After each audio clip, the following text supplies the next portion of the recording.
to the April meeting of Peninsula Clean Energy. If there's any public comment, we can take it now. You can click the reactions button on the bottom of your screen and raise your hand if you have public comment.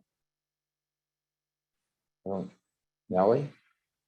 I just want to note that we did receive an electronic public comment, and that is available on the Board of Directors agenda page. It is online for you all to see. Okay, thank you. Jeremy.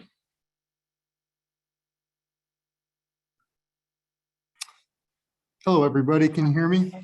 Yeah, if you could state your name and your jurisdiction, that'd be great. Excellent. Thank you. Hello, my name is Jeremy Sarnicki. My jurisdiction is San Bruno, California.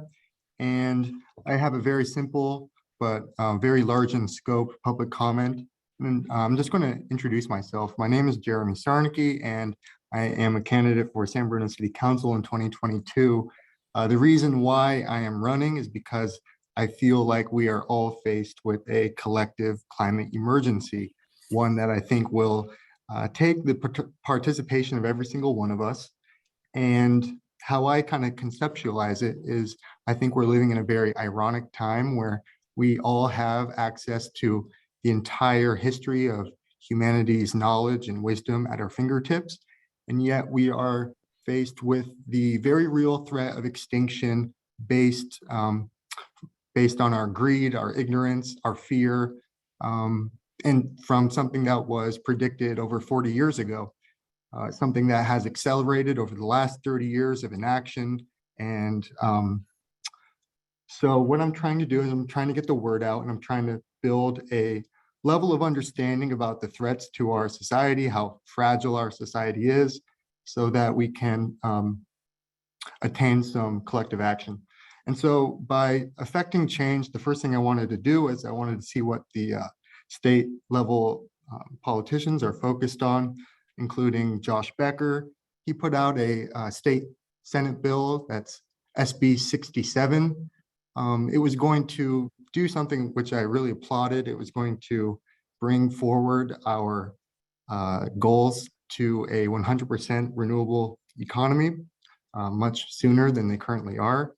And that was put out in December, and it's already, that was December 2020, it's already April 2022. And so when you put out a bill that's going to change the timelines on this very immediate objective that we should be all focused on, I think it's incumbent that you actually try to pass that bill in a reasonable time frame. But I was asking him month after month the same question: what is the status of this bill? What is the status of this bill? After asking him the same question so many times, I almost felt like Dianne Feinstein there for a second.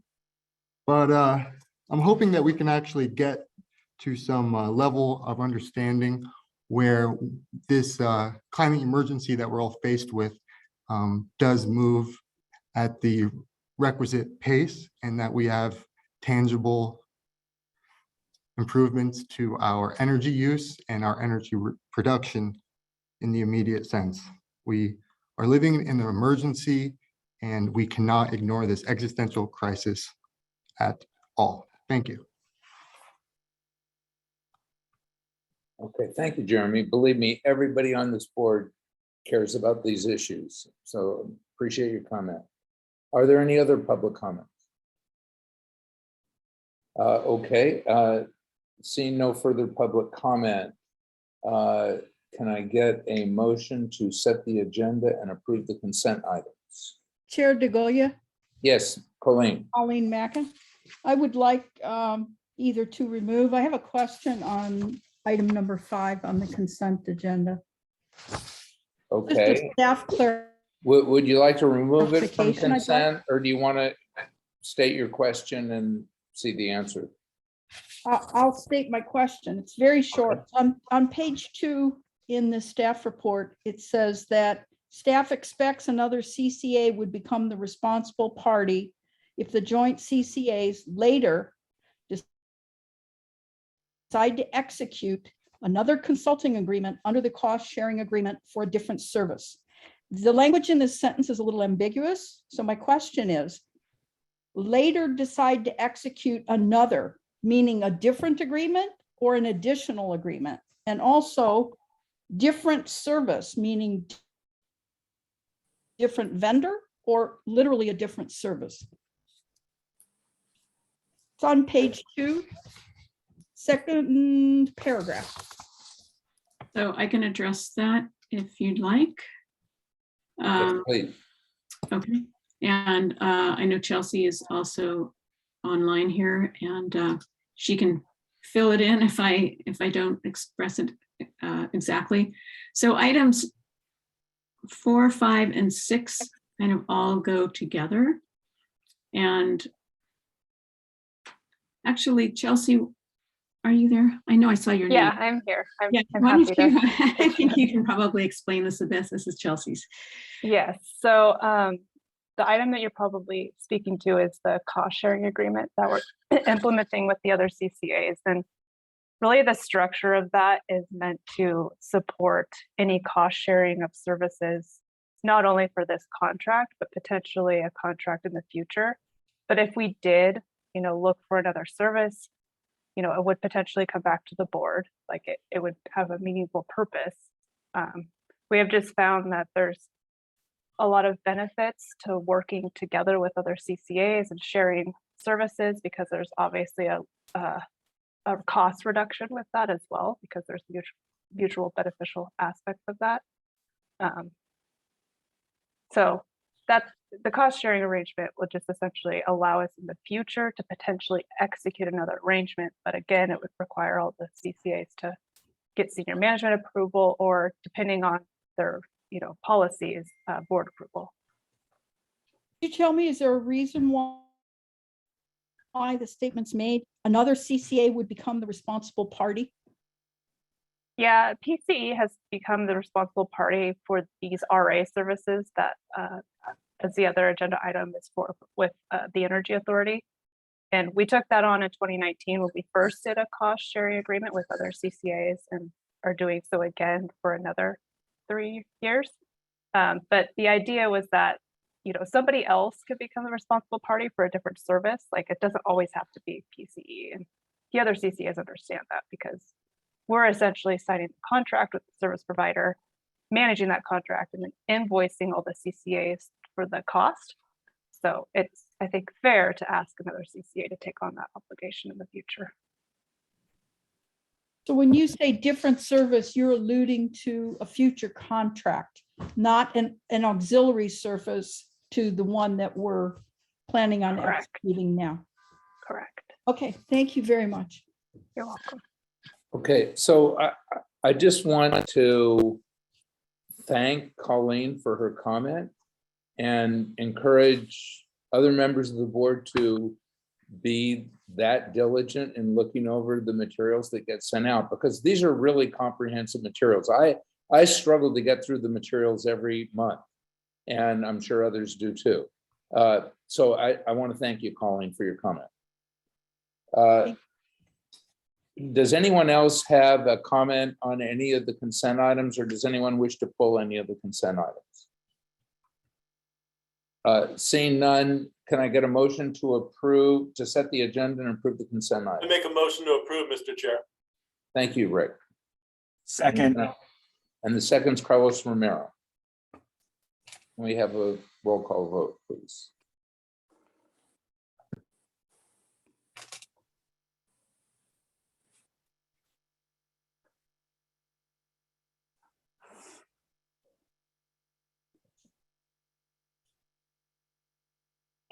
San Mateo County, Yes.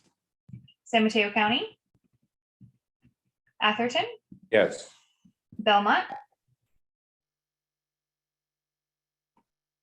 believe she- Yes. oh, thank you. Brisbane, Yes. Burlingame, Yes. Colma, Daly City, East Palo Alto, Yes. Foster City, Yes. Half Moon Bay, Yes. Hillsborough, Yes. Los Banos, Menlo Park, Yes. Millbrae, Pacifica, Yes. Portola Valley, Redwood City,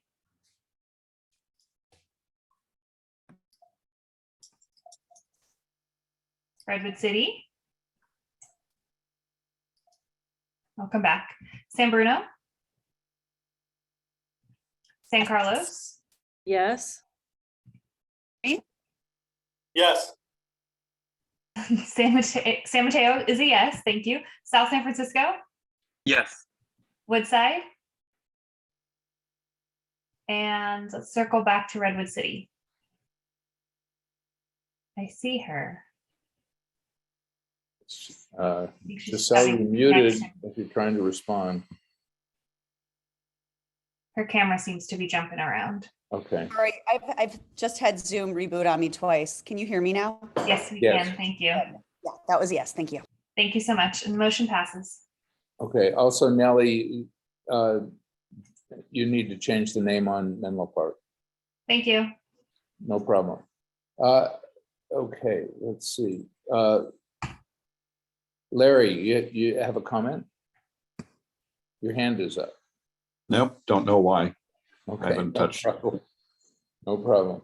Okay, moving on. The next item on the agenda is the chair report. I really don't have any report, although I will admit that given that we are now fully in spring, I have a full garden of lettuce. And if anybody wants a head of lettuce, you are most welcome to it. Just let me know and come by and you can have 1 or 2 heads of lettuce. They're beautiful. That's all I have to report.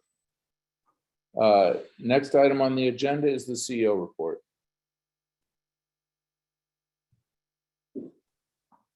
Thank you, Rick. I may come by for some lettuce. You're welcome to it. Okay. If I'm over in your neighborhood. Let's go to the next slide, please. Yeah, you have to come into the office probably.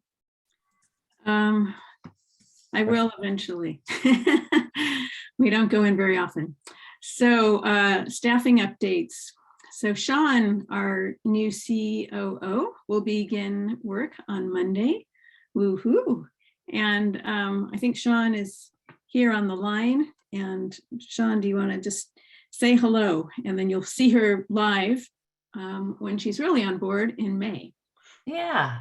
Thank you so much, Jan. And I want to say, first of all, can you hear me?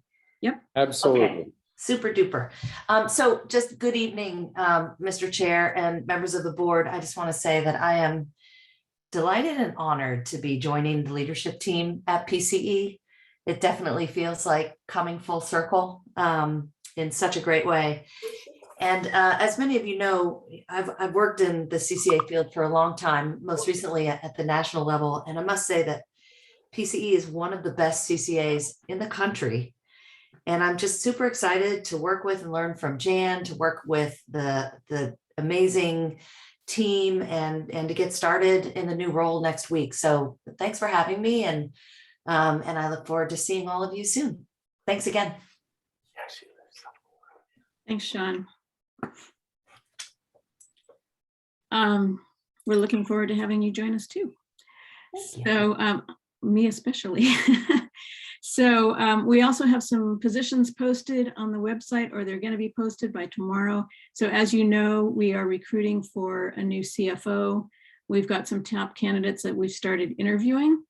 And if you know of any other great candidates, please send them our way. And then we have 3 new positions we're recruiting for.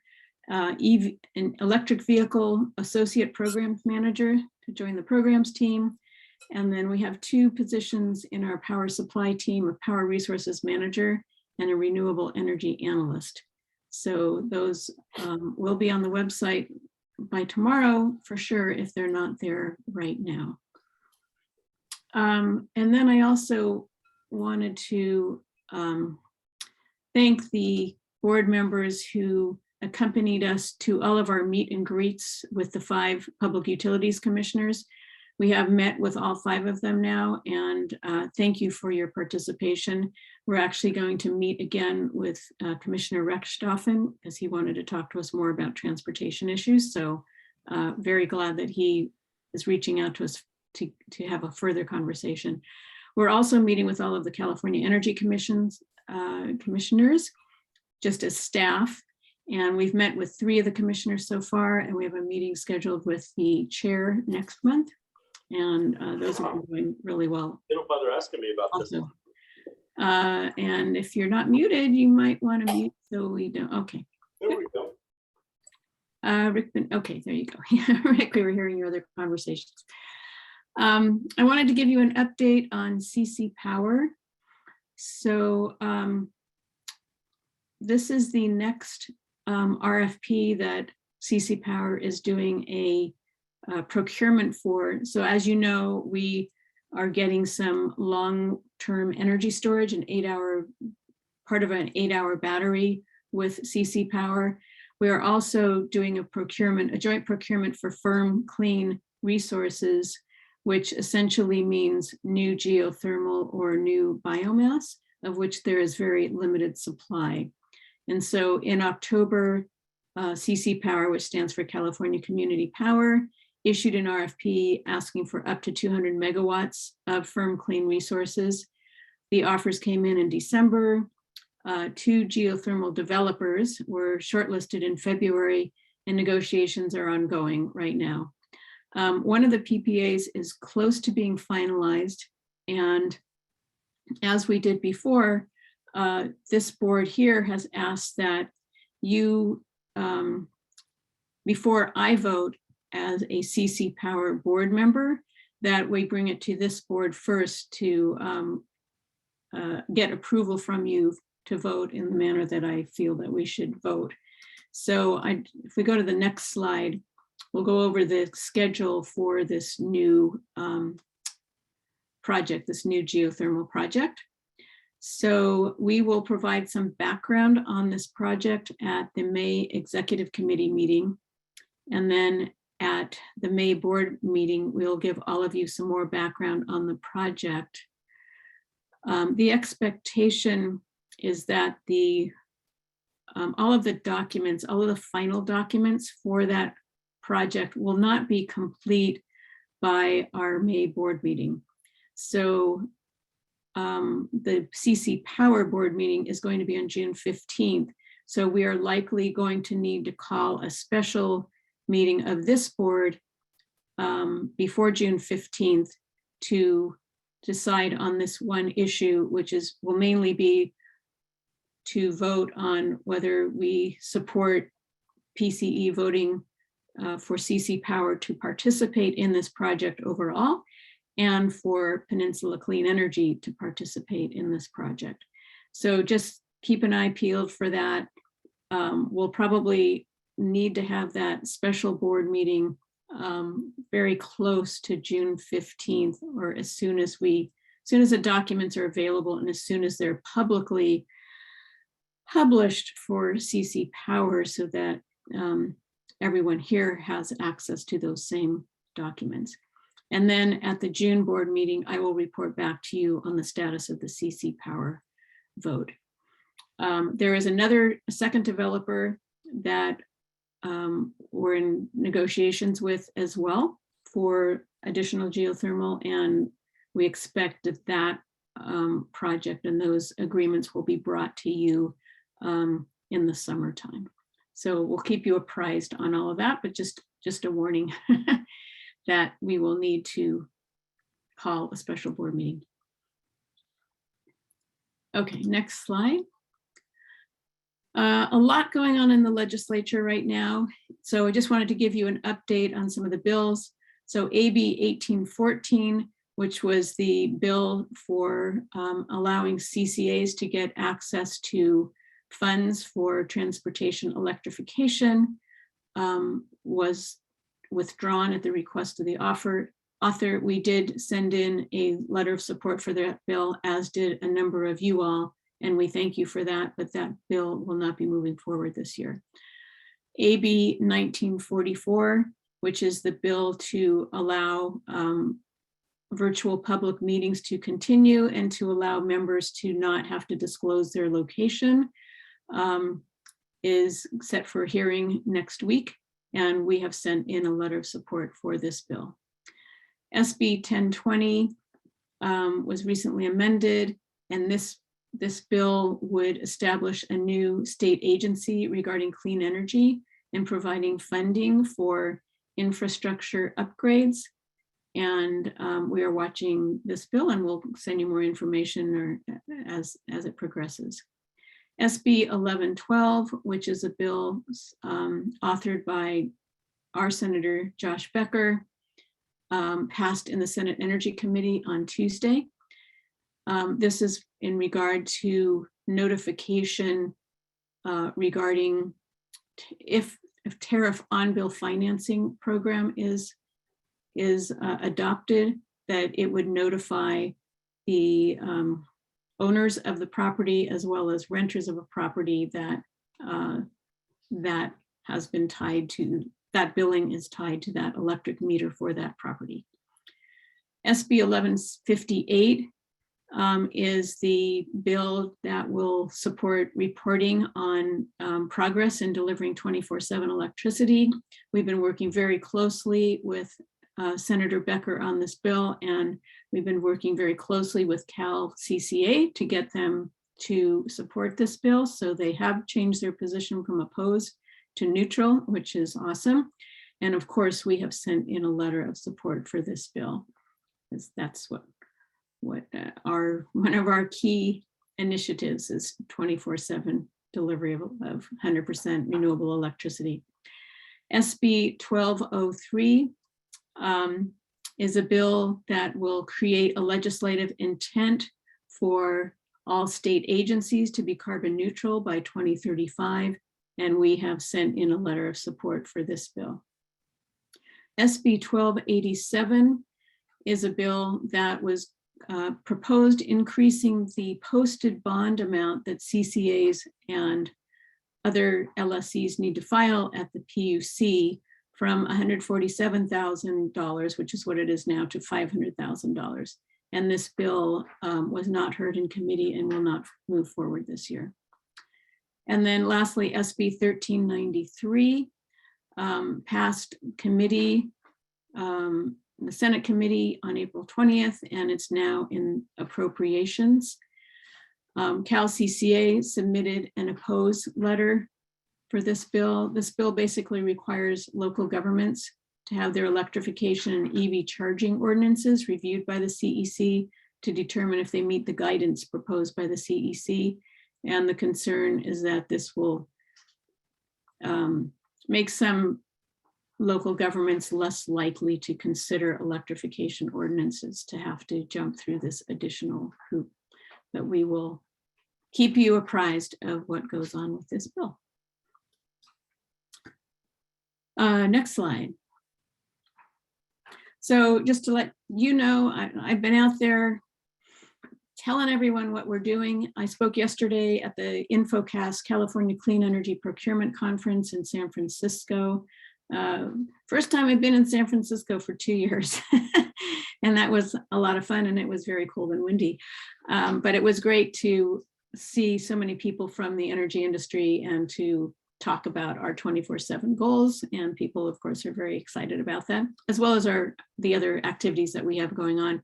I'll also be providing a lecture for Stanford Civil Engineering graduate course next week on what we're doing as a CCA, informing them as to what CCAs are and the awesome things that we're doing.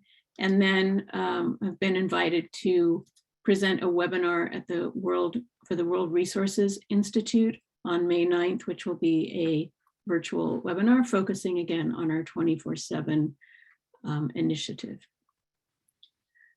And the next slide just lets you know our upcoming meetings. So in May, we will have audit and finance. We'll be going over the draft budget, followed by the executive committee, the Citizens Advisory Committee on the 12th, and then the board again to see all of you on May 26th. So happy to answer any questions that any of you might have.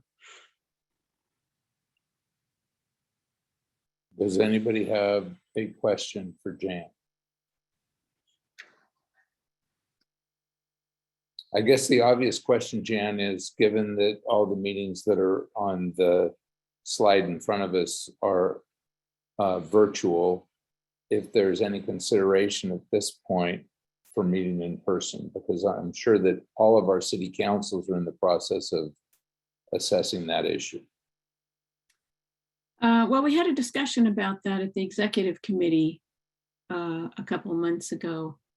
And we're in the process of updating our AV equipment, I guess, at the office.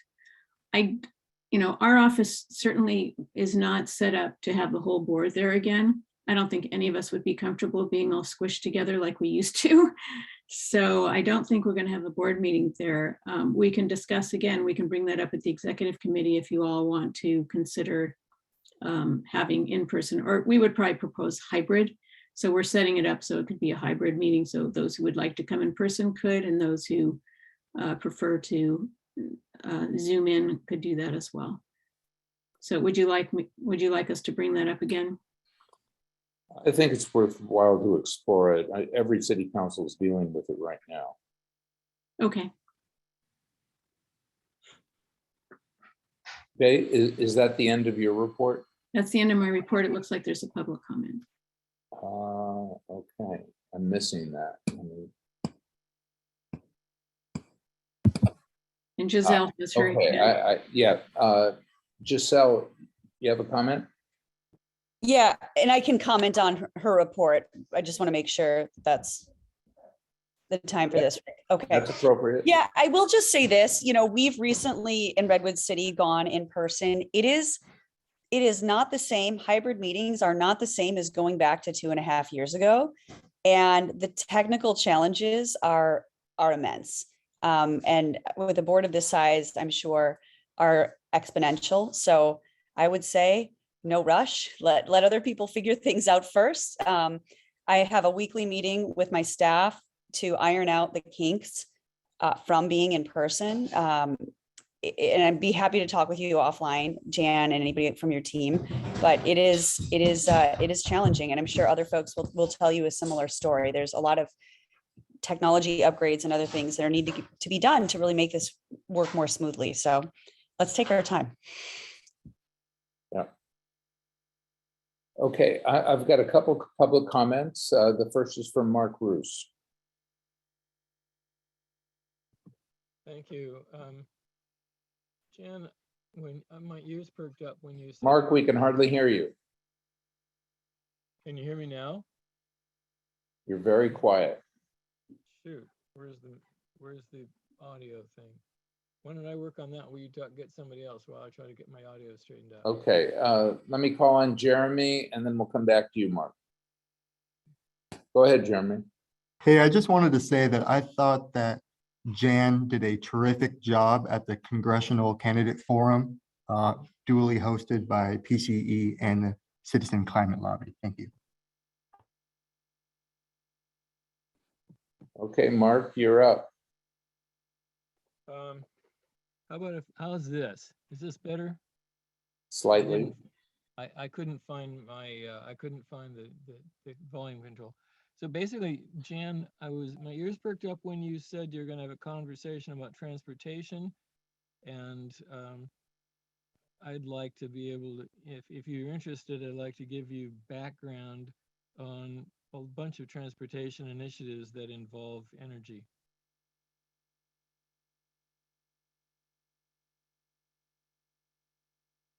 Was that audible? I think what I heard you say is that your ears perked up when I said we would be having a conversation about transportation. Yep. And that you'd like to have a conversation with our staff about that. Yeah. Yep. Thank you. Okay, thank you, Mark. I don't see any other public comment. The next item on the agenda is the Citizens Advisory Committee. And I think Morgan is on the line. Yes, thank you, Chair DeGolia. A brief update for everyone tonight. Wanted to let you all know that the CAC work plan for the year is coming to the board in the May meeting. And a big thanks to Kirsten and Vanessa for all the work to bring that together. We applied a few new principles, including shortening the list of working groups to most effectively use staff time and CAC time in service of the top strategic priorities for PCE. And then we're ensuring that we are compliant with the Brown Act. So work groups are going to be ad hoc, and once deliverables are complete by a specific date, we'll be closing down the groups. So you'll see all that in the plan. We also had a discussion in our last CAC meeting about the best use of the CAC and addressing some of the negative survey responses, which our Vice Chair Cheryl led. And so thank you to Jeff and Donna for attending and participating in that discussion. That was really helpful. And we had a proposal and we're considering a joint meeting with the executive committee to kind of refresh the role of the CAC going forward. And some of the themes that came out of that discussion are that we have kind of two main interest areas of CAC members who want to be educators and advocates in the community, and then CAC members who would prefer to be more on the strategic advising side with the board. And we're looking for the best way to balance and meet both of those needs. And then the last point, I just wanted to commend you for the continued focus on the DEAI work. I participated in the extended interview, and I'm really encouraged by the progress and commitment, and just wanted to thank you all for that work. Thank you. Okay, thanks, Morgan. I think that would be a really good discussion at the executive committee. So Great. I look forward to that. Let me see if anyone on the board has a question for you or a comment. I don't see anyone from the board. Is there any public comment? Okay, seeing none, let's move on. The next item on the agenda is an update on the customer arrearage programs. And Leslie would be making this presentation.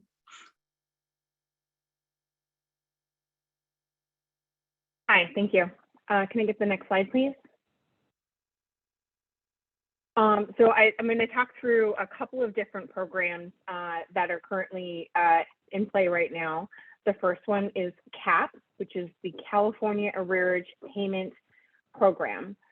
This is a one-time program associated with the federal money that was allocated to California as part of the American Rescue Plan Act.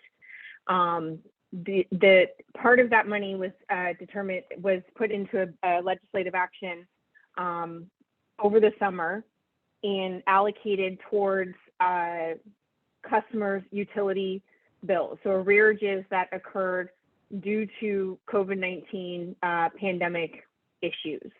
There was $1 billion allocated to help offset customer arrearages that occurred between March 4th, 2020 and June 15th, 2021.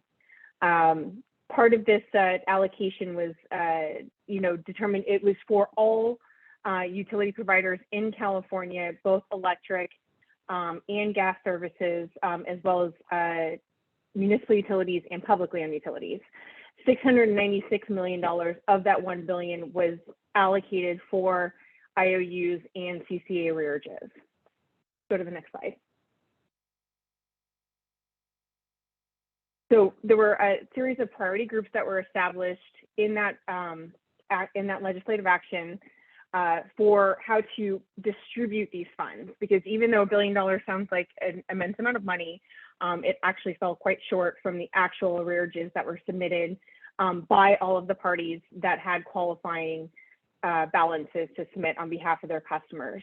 So they had to be ordered into priority groups as to which buckets of customers would be receive assistance first, prioritizing active residential customers that were at risk of disconnection, active residential customers with past due balances, then inactive residential customers with past due balances. So these are folks that, had closed an account, were no longer part of the service territory, but had balances still, on their credit file with the utility from that COVID period. And then commercial customers with past due balances. With all of the submissions that were received by the state and the prioritization that the state did to allocate funds, we were only able to provide assistance for the top two buckets completely, the active residential customers, and a small portion of the inactive residential customers with past due balances. No commercial customers ended up getting any relief out of this particular program because all of the money that was available ended up being used by the residential customers that were eligible. Can you go to the next slide, please? So we worked with PG&E, the California Housing Community Services Department, in Calpine, our backend data management provider, for several months over figuring out which customers to apply these balances to, the relief to, how much money we were going to be allocated, how much of our debt was going to be able to be forgiven through this fund. And in the end, we submitted, $4 million worth of claims for our customers for PCE, both residential and small commercial accounts. We were determined to be eligible for $1.8 million roughly in arrearage relief. And then as the process moved forward, those balances shifted over time, right? Because this is looking at customers' accounts and fixed balances that were incurred between March 4th or March of 2020 and June of 2021. When it came time to actually submit the the credits to customers' accounts just this last month, folks, their balances weren't necessarily quite the same. People had made payments on their bills. Some people had closed their accounts.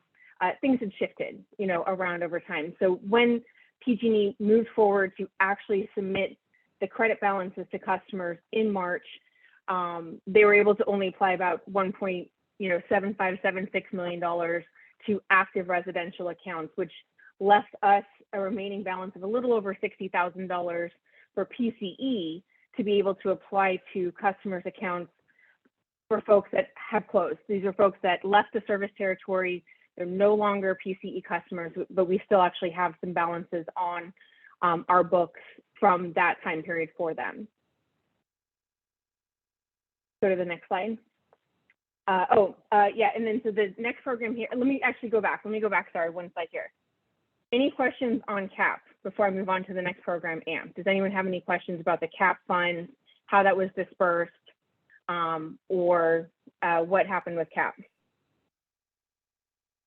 I don't see any questions or hands. Okay, we'll move on.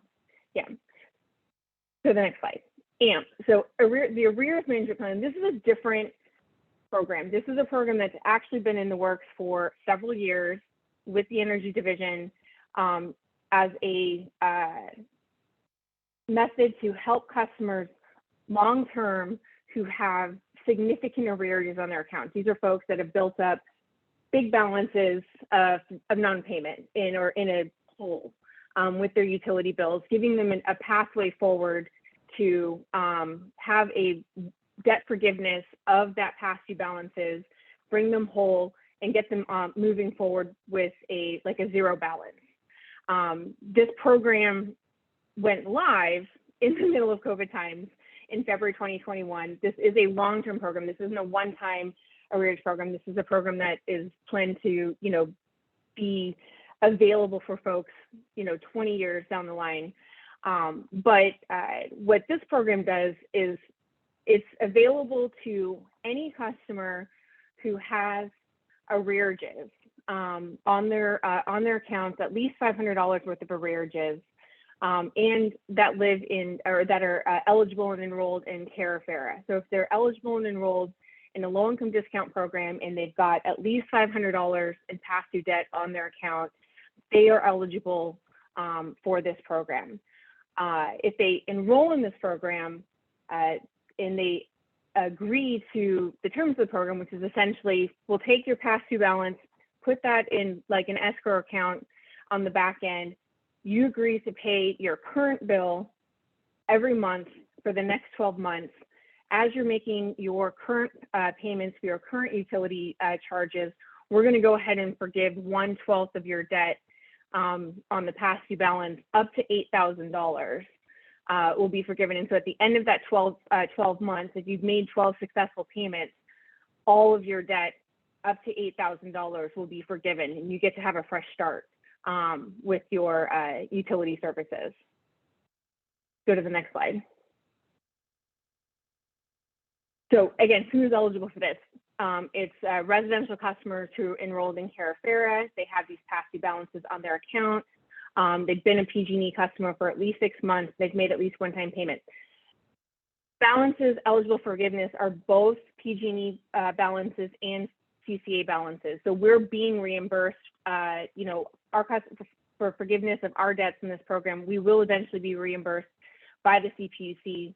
The reimbursement plan is a little bit delayed because it's collected as part of the PPP program, but we are getting reimbursed for the debts that are being forgiven eventually. Let's go to the next slide. So when this, currently we have about 3,000 customers in our service territory that are eligible for AMP. We have a little over 940 customers that are active participants in AMP with a total of $213,000 of past due debt across, you know, all of those active accounts. We're starting the repayment process now with PG&E. So these are folks that have been enrolling on an ongoing basis since February of 2021. But we're now starting to get the repayment from PG&E. So we will get repayment on a monthly basis for customers 1 year after they started the enrollment in the program. So 1 year after their debt is forgiven, they made a qualifying payment. We will start to get repayment from PG&E for the debt is being forgiven. So in the what the projection is that we're going to be getting about $30,000 a month in repayment from PG&E for these customers, but it's going to fluctuate. That figure is going to fluctuate on a monthly basis depending on the active and enrolled customers at the time and what their actual debts were that are being forgiven. Go to the next slide. So that's it for the CAP and AMP programs. Does anyone have any questions about those? Any questions? No. Great. Leslie, the obvious question is kind of what are the outstanding balances that are unpaid? How does that impact our financials in general? I don't really think it's a question for you, but since we're coming up to our fiscal year end, in the course of presenting the budget, I think it would be wise to focus on this issue. You've kind of highlighted it for us. And I think that all of us are very generally and probably vaguely aware that there are these kinds of programs out there. We don't really know how the unpaid balances and the outstanding balances impact PCE. And that when we go through the budget, let's make sure that gets addressed. Sure, we can make sure that's on there. We do have a policy around that to have a certain amount of reserve, you know, percentage available for bad debts. My understanding in conversations with, you know, Andy year over year is that we come nowhere near what that actual number is. So we do have bad debts. We do have customers that don't, you know, pay their bill that we have in the past after those debts have been returned to us unpaid by PG&E after the account closes, you know, have pursued collections. We did suspend the collections process during COVID, as everyone did, but we would look to probably restart that, you know, later this year at some point, you know, for debts of accounts that have, you know, been returned to us and are no longer being billed to the customer. Yeah, I think that makes perfect sense. And that I'm sure that's my impression, and I'm sure it's the other board members' impression, which is that these bad debts have been insignificant for us. You've kind of highlighted the concern, which clearly has grown during the pandemic, not just for us, but for all kinds of agencies.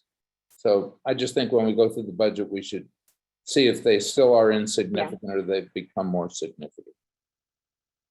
Yeah, I think the one thing I probably didn't do as good a job highlighting with these two particular programs is The real great benefit here is the debts that are being forgiven or that we're receiving compensation for with both of these programs are very likely debts that would have ended up on our probably our bad debt books going forward. And now there's a pathway for us to forgive them, for customers to actually have a way to move forward, and for it to be sort of collectively sort of a bit of a reset for a lot of folks.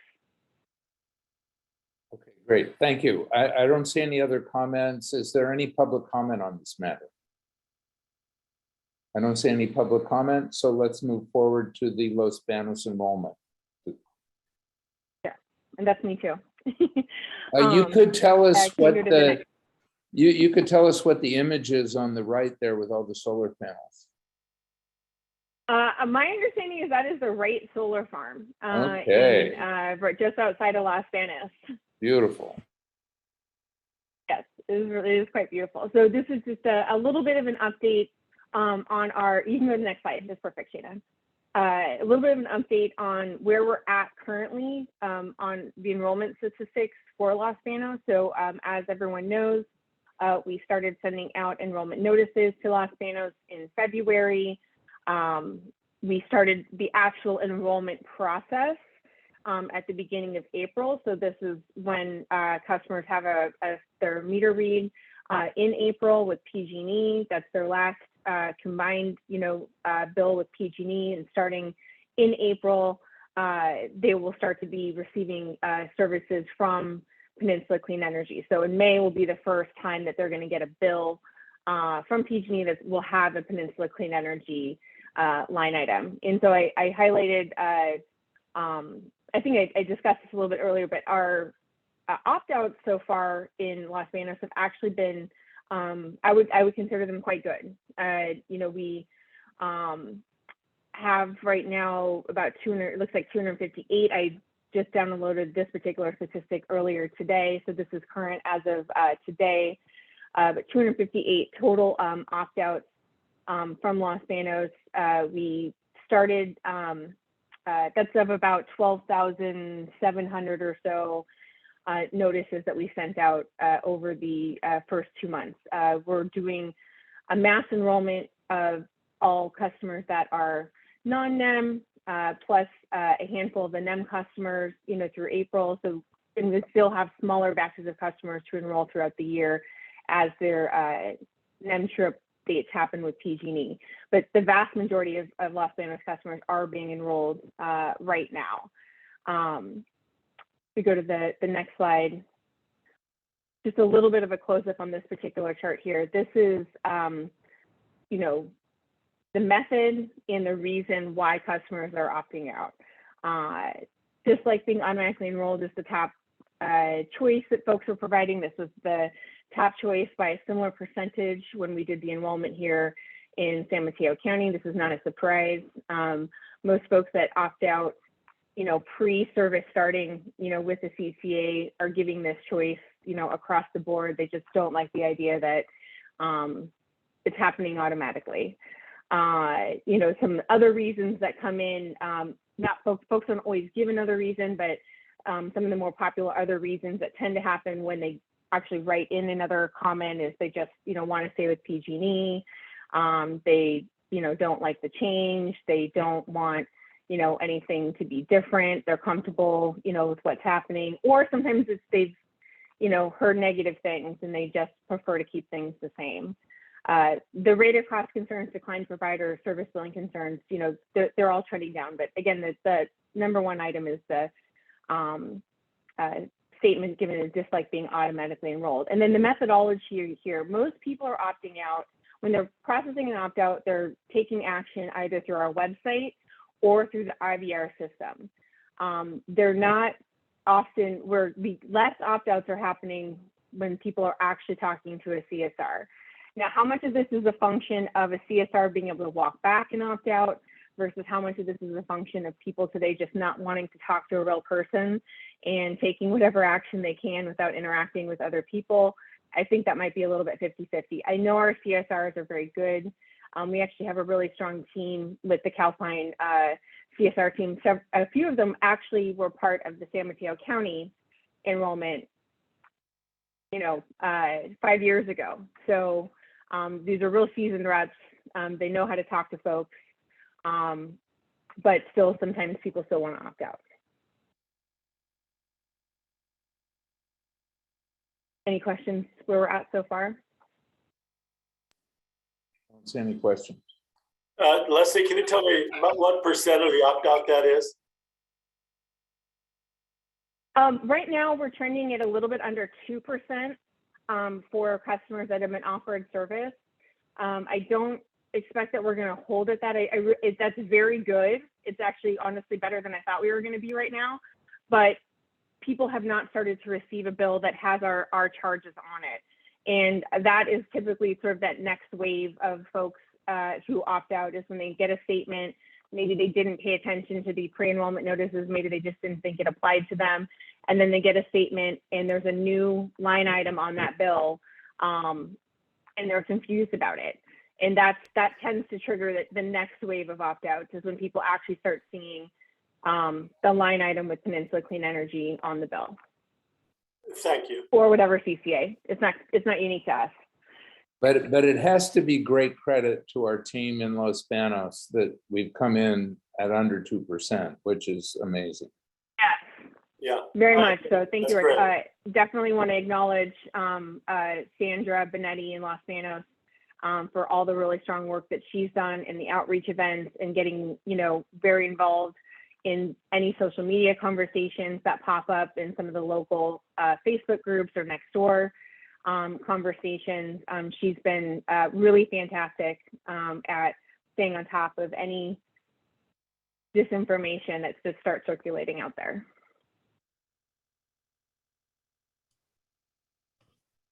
Okay, is that the end of that report, Leslie?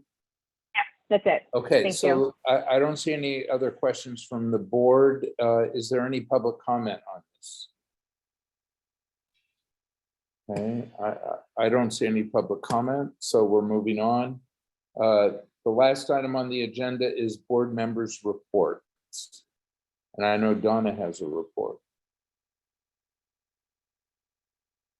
Okay, I think mine's just about my community center, which I really want to thank the judges at Peninsula Clean Energy, because we were awarded the Sustainable Commercial Building Award for our Net Zero Energy Community Center, which is behind me. You can see it. It's now unscaffolded and it will be opening in the middle of June. We'll get out an official invitation to the opening. I believe it will be around June 15th in the evening.